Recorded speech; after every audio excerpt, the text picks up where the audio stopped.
Aujourd'hui, nous partons à la rencontre de Jérôme, créateur de la chaîne YouTube Salut les Noobs, pour le premier épisode d'une longue série d'interviews. Comment travaille-t-il? Quelle est sa vision de YouTube en 2023? Ou encore, où trouve-t-il sa motivation? Bref, c'est le moment pour moi de lui poser tout un tas de questions afin d'en apprendre un peu plus sur l'une de ses plus grandes passions. Avant que l'épisode commence, si tu aimes ce genre de vidéo, eh bien n'hésite pas à liker, à partager et à t'abonner. Merci à tous pour les 4000 abonnés, je n'avais pas eu l'occasion de vous remercier. Sur ce, on est parti, on se retrouve dans son studio. Nous voici arrivés chez Salut les Noobs dans son studio.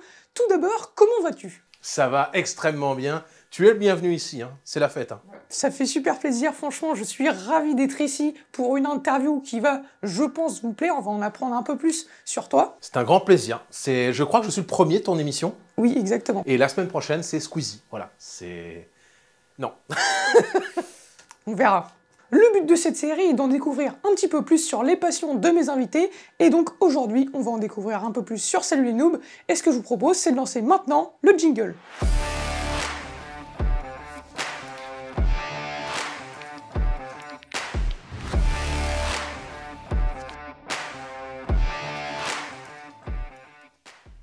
Pour commencer, pourrais-tu te présenter pour celles et ceux qui ne te connaîtraient pas, tout simplement? Eh bien oui, je m'appelle Jérôme, je suis youtubeur. J'ai un autre métier qui est informaticien. C'est un métier de passion et j'ai voulu, à un moment donné, parler de ma passion, parler de l'informatique sur les réseaux sociaux, sur YouTube. Et donc voilà pourquoi j'ai fait ma chaîne YouTube, tout simplement. Voilà, passionné d'informatique, un peu de côté geek, et puis voilà. Comment as-tu découvert cette passion pour l'informatique qui est, je le rappelle, ton métier, hein, tu es informaticien, et qu'est-ce qui t'a poussé justement à créer cette chaîne YouTube et à produire du contenu? C'est un peu le fait d'avoir envie d'en parler aux autres. En fait, quand tu as une passion, demain ça aurait pu être les bagnoles, ça aurait pu être les jeux de société, c'est aussi les jeux de société, bah, tu as envie d'en parler, tu as envie d'en échanger, tu as envie d'avoir l'avis de tes potes ou de gens que tu ne connais pas. Mais j'aurais pu tout à fait créer une chaîne, d'ailleurs il y a un peu de jeux de société sur ma chaîne, j'aurais pu créer une chaîne de jeux de société. Parce que je kiffe ça aussi. Donc le fait d'aimer quelque chose m'a donné envie d'en parler et de partager ma passion, etc. Et du coup, qu'est-ce qui a fait que tu t'es vraiment centré sur l'informatique et que tu as un peu... Au début de ta chaîne, tu as commencé un peu du jeu de société, faire des vidéos un peu... En fait, j'ai compris quelque chose.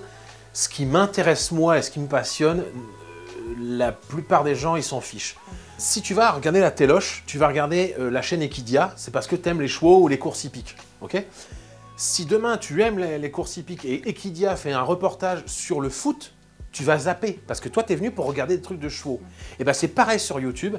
Quand tu es sur YouTube, tu viens sur ma chaîne, tu t'abonnes à ma chaîne parce que tu as vu une vidéo qui parlait de Wi-Fi, d'internet, de jeux vidéo, et encore jeux vidéo c'est encore mieux, d'informatique, de Windows si tu veux. T'en as rien à faire que je fasse une vidéo qui parle de jeux de société, hélas. Et si à l'inverse je fais une chaîne de jeux de société, t'en as rien à faire que je parle d'informatique.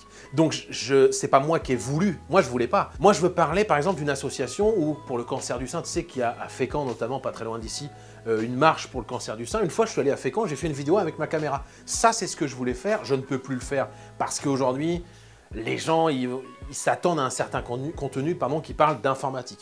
Peut-être qu'un jour, mais on en reparlera peut-être après, je ferai une chaîne secondaire où là je ferai vraiment 100% plaisir en fait, tu vois, où je fais des trucs que je kiffe. Ok, donc tout ce que tu pourrais pas faire sur cette chaîne, tu voudrais vraiment kiffer sur l'autre. Exactement, où là j'en ai rien à faire des vues. Je le fais parce que je kiffe, tu vois ce que je veux dire. En tant qu'informaticien, quels sont les défis que tu rencontres le plus souvent lors de la création de vidéos sur des sujets techniques et pour un public large? J'ai pas trop de difficultés en fait, parce que souvent je parle pas de techniques très avancées. C'est assez simple hein, ce que je parle, enfin en tout cas pour moi, parce que c'est un peu mon métier de base. À la base j'étais technicien informatique, donc je dépannais les gens. La plus grosse difficulté, si je puis dire, c'est de vulgariser.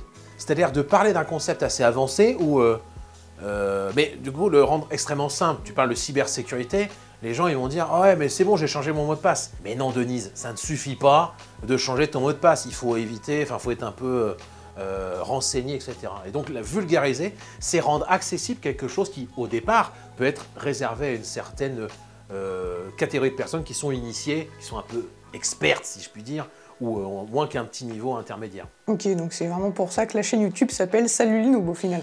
Alors oui, c'est un peu ça. Salut les noobs, en fait, un noob, c'est un newbie, c'est un débutant en informatique. Et surtout dans le monde du jeu vidéo. C'est presque une insulte, si je puis dire. Donc, mais c'est plutôt dans le mode, On est tous noobs. Je suis un noob, par exemple, sur Macintosh, sur l'iMac ou macOS, je suis vraiment pas bon du tout. Je vais savoir quelques trucs, mais... Et ben donc, je suis un noob, en fait. Et toi, demain, tu pourrais me dire, ah bon, tu connais pas? Moi, j'en ai un depuis 10 ans, je suis vachement doué là-dessus. Et ben en fait, je serais le noob par rapport à toi. On est tous le noob de quelqu'un d'autre. Et donc, quand je dis salut les noobs, c'est un peu comme si je me la pétais et que je disais, oh, ben, moi, je connais tout, etc. Sauf qu'en informatique, ce que je sais, c'est que je ne sais rien. Quelles sont tes sources d'inspiration pour le contenu de tes vidéos et est-ce qu'il y a des créateurs ou des sites que tu suis régulièrement pour rester à jour sur les dernières actualités technologiques, par exemple? Alors, les sources d'inspiration, c'est en premier lieu YouTube. Je bouffe énormément de YouTube. Je regarde tout le monde, enfin vraiment de Amixam à Joyka, Cyril MP4, Jojol, Tech News and Test, NoTech, voilà, je regarde Jérémy Dufour, enfin voilà, je regarde Méga Tintin, je regarde aussi ta chaîne, je regarde Vinka, je regarde Johan Solutions Digitales, bon bref, je regarde tous les copains, les gens que je connais pas. McFly et Carito, j'adore et je regarde tout le temps. Bon là, ils sont un peu en pause au moment où on tourne. Donc, mes sources d'inspiration, c'est un peu tout ce petit monde en fait. Tout le monde. Ce que je vais voir un truc et je vais chercher un concept à l'adapter.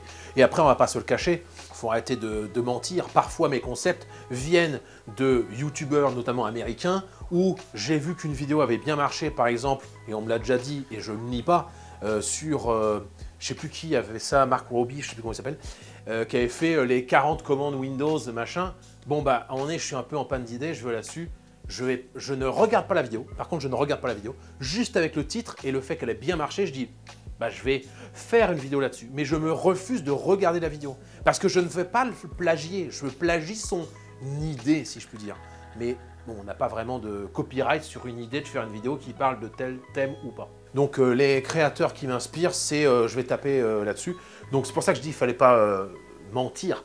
Oui, c'est vrai, je m'inspire aussi de créateurs américains. Parfois, j'ai aussi créé des concepts moi-même, des combinés, mais je m'inspire d'autres créateurs. Et aussi, ça m'arrive très souvent d'utiliser ChatGPT. Je me sers beaucoup de ChatGPT pour tiens, je veux faire une vidéo qui parle de ça, etc. Qu'est-ce que tu pourrais me donner comme idée de plan? Et le plan, notamment, m'est donné là-dessus. Après, idée de vidéo, j'ai déjà demandé à ChatGPT, la version 3.5, il est un peu nul à chier. C'est pas terrible. Mais pour les idées de plan, c'est pas mal. Y a-t-il un projet de vidéo ou une série de vidéos sur laquelle tu as travaillé et dont tu es particulièrement fier? Ouais, Histoire numérique, c'est une série où je suis allé notamment à Strasbourg filmer l'histoire numérique, de l'analogique au numérique, de la téléphonie chez Alcatel, etc. Enfin, c'était monstrueux, j'ai trop kiffé. Mais là, aujourd'hui, j'ai pas de nouveaux concepts qui intéressent autant. J'ai eu plein de monde qui m'a dit « Oh, ta vidéo, elle est extraordinaire !» J'ai appris plein de trucs et tout, mais ça ne marche pas en fait ces vidéos. Je fais 1000 vues, tu vois. Et ça me dégoûte un peu en fait, parce que moi je serais un fou à aller à la Cité de l'Espace, tu vois, aux États-Unis, pourquoi pas, aller dans la Silicon Valley, tu vois. C'est une vidéo extraordinaire que je rêverais de faire. Bah, je peux, enfin voilà, si ça fait 900 vues, je vais pas le faire, tu vois. Donc est-ce que je suis fier? Ouais, carrément. La radio aussi, avec le club radio amateur du Havre, c'est extraordinaire, c'est des gens, c'est des puissances. Là, je suis le gros noob, hein. Vraiment, j'arrive, ils m'ont appris la vie, quoi. Vraiment, c'est incroyable. Donc là, c'est des vidéos que j'ai vraiment kiffé faire. Et puis beaucoup de vidéos, notamment avec Orange, notamment au Vélodrome, voilà, où je suis allé voir le match contre Montpellier la saison dernière. Et j'ai pu, à l'Orange Vélodrome, rentrer sur la pelouse juste avant le match, quoi. Ça, c'est des trucs, j'en ai les frissons, quoi, voilà. Au-delà de YouTube, comment utilises-tu les autres réseaux sociaux pour interagir avec ta communauté et éventuellement élargir ton audience? Alors, en fait, c'est un peu spécial parce que j'ai le gros défaut de beaucoup d'influenceurs, c'est que je ne parle qu'à ma communauté YouTube. Parfois un peu Discord, mais beaucoup YouTube. Et le conseil que donnent toutes les expertes et les experts dans le domaine, c'est d'avoir plusieurs canaux et de garder des petits trucs sur Insta, etc. notamment. Pour moi, le réseau social qui va le plus avec YouTube, c'est Insta. Parce qu'Instagram, etc., voilà. Le but, en fait, très honnêtement, c'est d'avoir des followers sur Instagram pour derrière pouvoir passer des messages. « Ah les gars, je suis en live demain, etc. » Et donc ça t'attire peut-être même 1%, si tu as 300 personnes, eh ben, c'est 3 personnes qui seront là sur ton live, tu vois ce que je veux dire. Donc il faut beaucoup y aller. Et puis, moi, ça serait en 1 YouTube, 2 Insta, 3 Twitch, parce que là, je peux plus multi-stream et ils m'ont un peu embêté.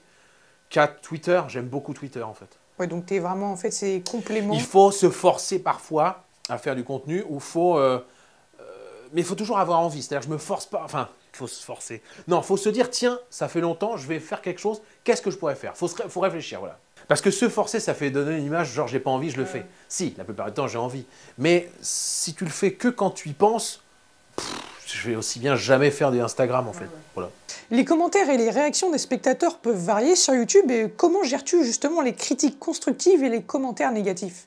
Les critiques constructives, positives ou négatives, bah, tant mieux en fait. Limite, ça me dérange pas. Par exemple, me dire « Ah, le son de ton micro, il est dégueulasse. Oh, là, c'est pas terrible. » Tiens, d'ailleurs, c'est vrai que la caméra, la lumière sur moi, elle est pas terrible, tu vois. Là, je regarde en direct, je me dis bah, « J'aurais pu faire quelque chose pour avoir une meilleure luminosité sur moi. » Bon, bref. Donc ça, c'est constructif. C'est que demain, si on refait une interview dans 5 ans ou dans 1 an ou tu en refais avec un autre, tu auras grandi, tu auras appris grâce à cette expérience qu'on a aujourd'hui. Parce qu'aujourd'hui, tu vois, je suis un petit peu dans la nuit. Parce que je suis un peu pas assez devant, enfin voilà. Ouais. Bon, ça, c'est une critique constructive. Les critiques pas constructives du tout, j'en ai de plus en plus.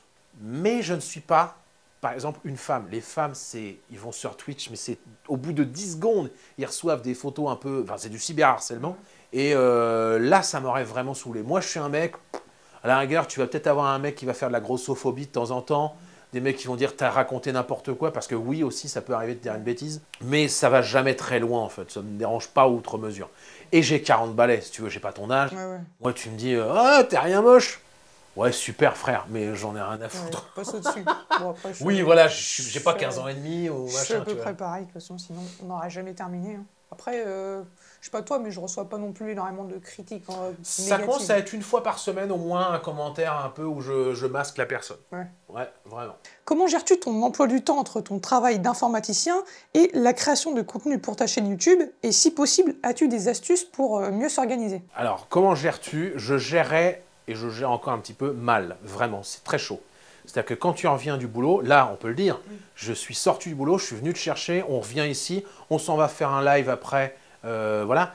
Mais mon montage de la semaine, du coup, je l'ai déjà commencé hier, mais il n'est pas terminé, donc il faut que je le termine demain. Demain, on est samedi, il y a les enfants, il y a la famille, bon, bref. Donc, c'est très compliqué. Mais sauf que lundi, j'aurais pu le faire. Mardi, j'aurais pu commencer ma vidéo pour m'avancer. Et je vous invite, tiens, si tu peux la mettre vraiment, ça me ferait plaisir. Bon, il s'en fout, mais j'ai regardé la vidéo de Léo Duff sur la procrastination, et je suis, vraiment, je te le dis, un procrastinateur. Vraiment. C'est-à-dire que moi, je repousse au lendemain. Et il le dit très bien dans la vidéo, je vous invite vraiment à aller le voir à l'issue de celle-ci, à l'extraordinaire.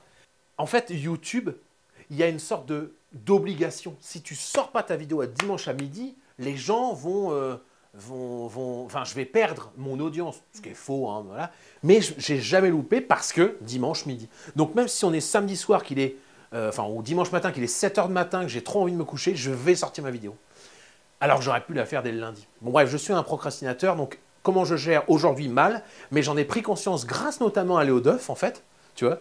Et je pense que la saison prochaine, je vais le gérer bien mieux, parce que justement, j'ai plus envie d'avoir des samedis soirs où tu te couches à 7 h parce que tu as une petite bricole lors de l'export, et puis voilà. Quel est ton processus de création de vidéos et combien de temps cela prend-il généralement pour produire une vidéo de la conception à la publication? Extrêmement variable, extrêmement variable. Si je fais une vidéo React, tu sais, avec... sur Reddit, par exemple. Sur les Reddit, sur les tech support Gore, etc. Ça, je me mets à mon siège, j'allume ma caméra, je regarde 1 heure de contenu et j'en garde 7 minutes. Et je réagis. Il n'y a pas de préparation, parce que je veux aussi découvrir les trucs. Un petit rototo qui est parti, tiens, il est là. Il n'y a pas de préparation, c'est instantané, machin. Bon, voilà. Derrière, sur des vidéos comme Marseille, etc., tu vois, où je suis allé à l'Orange Vélodrome, bon là, tiens, je suis allé sur le Tour de France aussi. Là, avant, j'envoie, Orange m'invite, moi je dis, voilà, je compte faire ça en fait, donc j'ai besoin de ça. Est-ce que vous pourriez me donner le responsable technique? Là, ok, Henri, on va trouver une petite vingtaine de minutes que tu poses des questions. Donc, tu sais, il y a une préparation, il y a un script, entre guillemets, où voilà ce que je veux faire. Est-ce que c'est possible ou non, tu vois? Donc là, c'est des préparations, c'est... Ouais, c'est 35 heures de boulot pour une vidéo. Hein. Bah après, ouais, je vois à peu près ce que c'est et franchement, respect. Hein. Bah rien que là, toi, pour cette interview, tu as dû préparer quand même 2-3 heures, tu vois ce que je veux dire? Ouais, bah j'ai préparé. Minimum. Et là, il y a tout le montage avec 4 caméras, parce qu'il y a une caméra qui est là, la Fuji, il y a une caméra qui tourne et qui est sur le slider, il y a une caméra qui est là pour toi, et voilà, et il y a une caméra là-bas, et surtout, il y a, en fait, je pense que je vais faire ça pour la lumière, parce que je veux trop voir ma... J'ai trop... non? Ah, c'est pareil. Ouais, Alors... je ferai un étalonnage. Comment vois-tu l'avenir de ta chaîne YouTube? As-tu des projets spéciaux ou des collaborations prévues pour l'avenir? Wow, alors l'avenir de ma chaîne YouTube, il est extrêmement... Flou. Flou, ouais. Parce que, donc aujourd'hui, je fais partie d'une agence qui m'aide à faire tous les partenariats avec des marques. Parce qu'avant, honnêtement, hein, toutes les semaines, j'ai au moins une, parfois 2, 3, 4, notamment juste avant Noël. Donc j'ai une agence qui m'aide. Donc là, peut-être que cette agence va me permettre d'accéder, de step up en fait. Quand tu commences avec des petites marques qui font du Wi-Fi, puis après tu vas commencer à tomber dans les grosses marques. Pareil en termes de caméra, de machin. Moi, il y a des marques qui m'intéressent, les MSI, les Asus, les Samsung. Par exemple, tester un Samsung, c'est pas la même chose que de tester un Poco, comme j'ai fait. Forcément, ça attire plus le clic. Forcément, tu grossis ta communauté, etc. Derrière, j'ai un studio que je fais. Ici, c'est très petit. Tu le vois ici. Moi là, vraiment, dans une interview, la caméra, elle est derrière toi, tu vois, normalement. Et il y a une caméra qui est derrière moi. Où on voit là, il y a un bokeh et tout sur mon visage. Je peux pas le faire, c'est trop petit. Donc, il y a un nouveau studio. J'en ai déjà un petit peu parlé. Si tu veux... Vous met des plans de coupe, juste ici. Voilà, où je t'ai fait voir tout à l'heure. Et puis, j'ai beaucoup d'envie, mais aujourd'hui, j'ai rien de signé. Il se peut qu'il y ait vraiment des trucs extraordinaires, vraiment. C'est-à-dire que peut-être des visites de salon, mais pas en France. Peut-être que j'en sais rien. Je ne vais pas en parler parce que je pense que ça porte malheur. Mais il y a des choses où si j'arrive à avoir ce partenariat, c'est extraordinaire. C'est quelque chose d'un niveau de... Voilà, c'est monstrueux. Okay. Que pense ta famille de tes vidéos et participe-t-elle de temps en temps à la création de celles-ci, justement? Bah, que pense-t-elle? Je pense qu'ils sont contents pour moi parce que je kiffe, mais on peut pas dire qu'ils participent. Ma femme, je sais qu'elle regarde les vidéos, mes gamins, ça leur arrive de regarder les vidéos, mais ils participent pas tant que ça, en fait. C'est vraiment mon délire. C'est pas le leur. Mon gamin, si, peut-être un jour. Lui, il fera peut-être plus du gaming. Mais... ma femme, elle va pas avoir un conseil artistique, tu vois. Elle va pas me dire ah, t'aurais dû faire une vidéo là-dessus, etc. C'est très rare. C'est vraiment mon délire. Voilà, je sais pas comment dire autrement, mais tu vois, c'est vraiment mon délire. Et ma femme n'est pas trop dans ce délire de me filer un coup de main. Et mon père, mes parents regardent de temps en temps des vidéos, mais quand ça les concerne, genre ils ont regardé la vidéo à l'Olympique de Marseille, parce que mon père il aime bien le foot, ma femme, ma mère, elle était contente pour moi aussi, tu vois. Donc voilà. Donc pour cette dernière question, quel a été le moment le plus mémorable de ton parcours en tant que créateur de contenu sur YouTube? C'est les moments de frisson. Les moments de frisson, ça a été quand j'ai entendu la première fois, tu sais, la musique de Nicolas Michel Braconnier, qui m'a envoyé le son. Voilà, c'est un artiste extraordinaire. Il m'a envoyé YouTuber, la musique que j'avais fait quand j'ai eu 20 000. J'étais dans la bagnole, j'ai branché mon iPhone, tu sais, en mode machin. Et je l'ai écouté, j'ai pas eu les larmes aux yeux, faut pas déconner, mais j'étais « Wow, c'est énorme en fait », etc. Donc quand il m'a envoyé le son, déjà, j'étais vraiment... j'étais sur le cul. Il y a eu l'Olympique de Marseille, mais on en a parlé tout à l'heure, quand je rentre à l'Orange Vélodrome. Oui. Ouais, il y a eu un live où avec Tu joues quoi, qui est mon cousin, il y a eu un live qui a été extraordinaire, c'était Level Up. Il y avait Elfie qui était en mode régie, enfin c'était le bordel. On a fini ici. Et c'est surtout que j'avais eu des dons de partout. Wow, on a passé une soirée extraordinaire, on s'est vraiment éclaté. Et voilà, mais du coup, il y aura peut-être bientôt un live avec toi, d'autre part. Mais on n'en dira pas plus. Voilà, on ne spoile pas. C'est bientôt. Ok, ben encore merci à toi, Jérôme, d'avoir accepté cette interview. Et ce fut... Cette interview, t'as parlé un peu comme un Marseillais. Cette interview, eh oui, monsieur, allez loin, allez loin. Je m'en suis même pas rendu compte. Ouais, ce fut un plaisir de te recevoir sur la chaîne. Ah oui, parce que là, t'es quand même chez moi, frère. De te recevoir sur chez toi. N'hésitez pas à liker, à vous abonner, etc. Et n'hésitez surtout pas à commenter sous cette vidéo pour me dire justement si ce format de vidéo vous plaît et si vous le voulez avec encore plus d'invités. J'essaierai de choper des petites occasions. Il faudrait qu'ils donnent des idées d'interviewer aussi dans les commentaires. Voilà. Tu sais, en mode, pourquoi t'interviewerais pas machin. Je pense à Squeezie, voilà. J'écris tout de suite, je pense à Squeezie. Ok, bah marquez en commentaire, je pense à Squeezie, je pense à Mixem. Ça pourrait être pas mal. Hein. Alors, à Mixem, maintenant je peux le dire, hein, après, voilà, j'ai envoyé tout un dossier, etc., à sa boîte de prod. Inaccessible. C'est très chaud. Donc, quant à nous, on vous dit ciao pour de prochaines vidéos. Allez, ciao! Ça fait 2 fois ciao. Ciao! Salut! Bon, voilà. C'était le salut le plus nul de la Terre. Salut mon pote! Salut mon pote!